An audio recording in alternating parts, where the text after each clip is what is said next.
झारखंड में एसआईआर की प्रक्रिया चल रही है और एसआईआर की प्रक्रिया सही और उचित तरीके से संपन्न हो, इसको लेकर लगातार सूचनाएं भी आती हैं।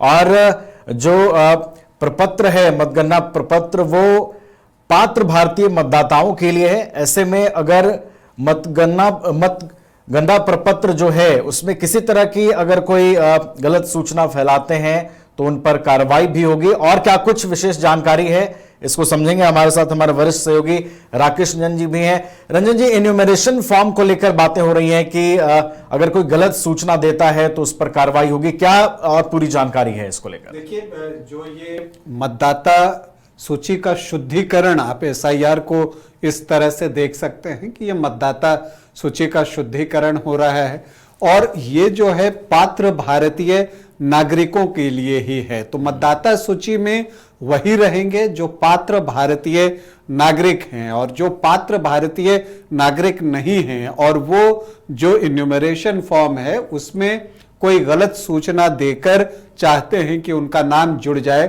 तो बाद में उनके लिए परेशानियां बढ़ सकती हैं और कार्रवाई भी उनके ऊपर जो है वो की जाएगी। ये बातें निकल कर आई हैं और मुख्य निर्वाचन पदाधिकारी जो हैं झारखंड के रवि कुमार, उन्होंने ये बातें कही हैं। देखिए, जो एसआईआर की प्रक्रिया चल रही है इसको गति कैसे दिया जाए, इसको लेकर भी के रवि कुमार लगातार जो है वो प्रयत्नशील हैं। उन्होंने कहा भी है कि इन्यूमरेशन फॉर्म भरने में किसी भी प्रकार का संशय हो और तकनीकी समस्या को दूर करने के लिए जो है एक सीईओ कार्यालय द्वारा एआई वीडियो ट्यूटोरियल जो है वो जारी किया गया है। तो उसको देखकर भी आप समझ सकते हैं कि इन्यूमरेशन फॉर्म कैसे भरा जाता है। देखिए, कुछ एसआईआर से मेरी भी एसआईआर में जो बीएलओज लगे हुए हैं उनसे मेरी भी बातचीत हुई और बीएलओज ने बताया कि जो इन्यूमरेशन फॉर्म भरा जाता है उसमें से कुछ लोग जो है इन्यूमरेशन फॉर्म को ठीक ढंग से भर नहीं पाते हैं और ये एक समस्या है और इस वजह से भी गति जो है वो थोड़ी धीमी है। अगर आप देखें तो जो होना चाहिए, खास करके शहरी क्षेत्रों में जहां पर कि ज्यादातर लोग ऑफिस गोइंग होते हैं, तो वो जो समय होता है जब आपको एन्यूमरेशन फॉर्म भरना है, बीएलओज आपके घर जाएं या बीएलओज किसी सार्वजनिक स्थल पर आपको बुलाते हैं, तो उस समय वोटर होते नहीं हैं। तो शहरी क्षेत्रों में इस तरह की भी समस्या आ रही है और ये सारी चीजें जो है वो आपको राज्य निर्वाचन आयोग की जानकारी में है और वो रेगुलर इसको रेक्टिफाई कर रहे हैं। और के रवि कुमार की तारीफ बनती है कि वो बहुत सक्रिय हैं। जब से एसआईआर प्रक्रिया की शुरुआत और उससे पहले जो तैयारी आप देखते हैं वहां पर वो आपको बहुत सक्रिय दिखेंगे और ड्यूरिंग एसआईआर प्रोसेस जब अभी चल रहा है उस समय भी आप देखिए तो वो सक्रिय हैं, अलग अलग मीटिंग्स करते हैं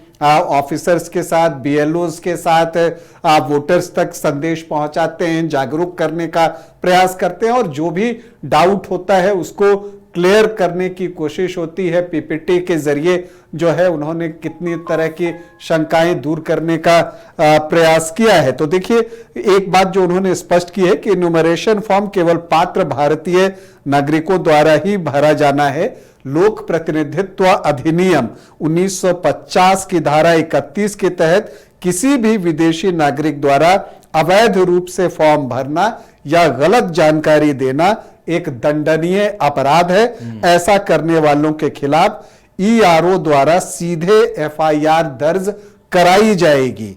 उन्होंने निर्देश दिया है कि जिन क्षेत्रों में डिजिटलाइजेशन का काम धीरे चल रहा है वहां विशेष कैंप लगाकर कार्य में तेजी लाया जाए और 14 जुलाई की बात जो है वो महत्वपूर्ण है। एएसडीडी सूची के सत्यापन के लिए सभी जिलों में बीएलओ और बीएलओ 2 की संयुक्त बैठक आयोजित करने का निर्देश भी जो है वो दिया गया है और इसके साथ ही राज्य के सभी मतदान केंद्रों पर अनिवार्य रूप से आपको चुनाव पाठशाला का आयोजन जो है वो किया जाएगा। अब देखिए, जो इन्यूमरेशन फॉर्म है अगर आप उसकी बात कीजिए तो कुछ चीजें तो उसमें पहले से भरी हुई हैं। जो भी दर्शक हमें देख रहे हैं उनको भी हम ये जानकारी दें कि उसमें कुछ चीजें प्रिंटेड हैं। अगर आप टॉप ऑफ द फॉर्म में जाकर देखें तो वहां आपका नाम, आपका जो एपिक नंबर है, वो सारी जानकारी जो है वो भरी हुई है। इसके अलावा आप देखिएगा कि एक यूनिक क्यूआर कोड है, एक पुरानी तस्वीर आपकी है, वो भी प्रिंटेड है। ठीक उसी के बगल में एक कलर्ड फोटो आपको चिपकानी है। उसके बाद जब आप वहां से नीचे आते हैं तो जो लेफ्ट साइड में कॉलम है, वहां पिछले एसआईआर में जो आपकी व्यक्तिगत जानकारी है, अगर आप पिछले एसआईआर में आपका वोटर लिस्ट में नाम था तो वहां पर आपको उसको डालना है।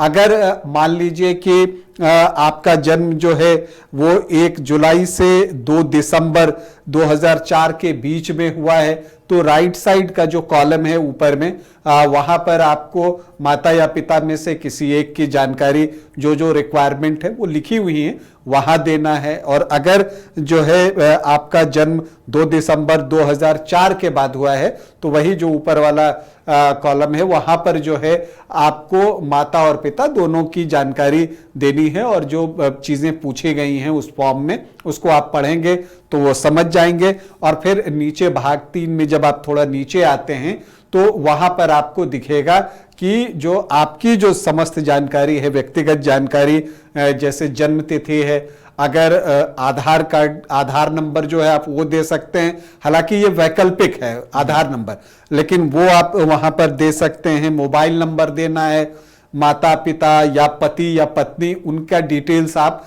वहां पर दे सकते हैं। मतलब व्यक्तिगत सूचना जो है वो आप दे सकते हैं। और फिर नीचे आपको जो है एक घोषणा है और उसके बाद आपका हस्ताक्षर जो है वो होता है। वो एक महत्वपूर्ण चीज है। और हस्ताक्षर जो है मतदाता या परिवार के वयस्क सदस्य का हस्ताक्षर जो है वो किया गया है। तो ये पूरे इन्यूमरेशन फॉर्म की बात है। और अगर कुछ भी समझ में ना आए तो बीएलओज मदद कर रहे हैं। अगर आप उनसे पूछिएगा तो वो सारी चीजें आपको बता देते हैं।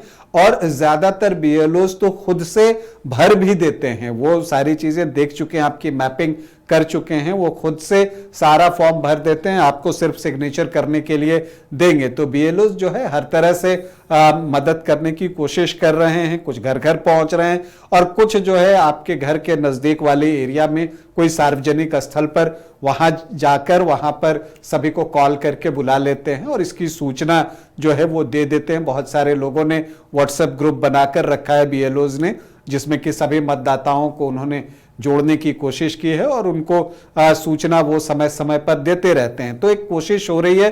तो बीएलओज कोशिश कर रहे हैं, वोटर्स को भी कोशिश करनी चाहिए कि वो जल्द से जल्द अपना इन्यूमरेशन फॉर्म जो है वो भर दें।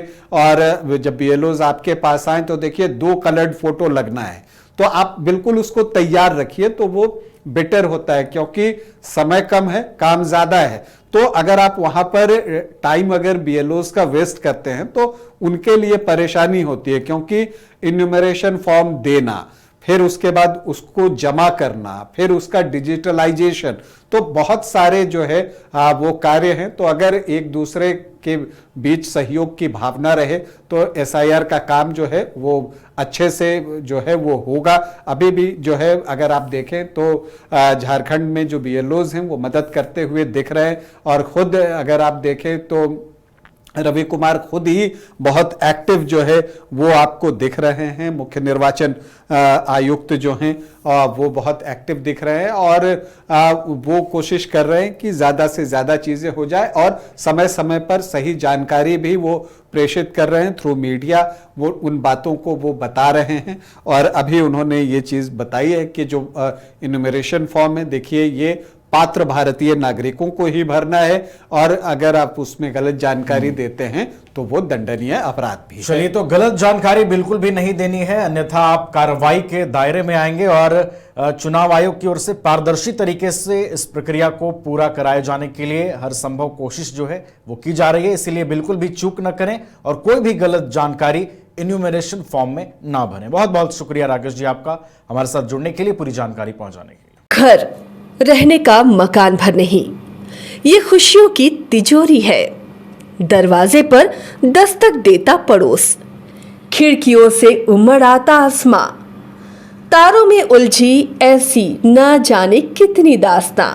कहती हैं चले डायमंड सिटी, एक सफर हम सफर के साथ अपने घर तक। Diamond city, life long bonding, 500 से ज्यादा खुशहाल डायमंड परिवार। जल्दी करें, सिर्फ 200 फ्लैट बाकी। आज ही बुक करें अपना आशियाना।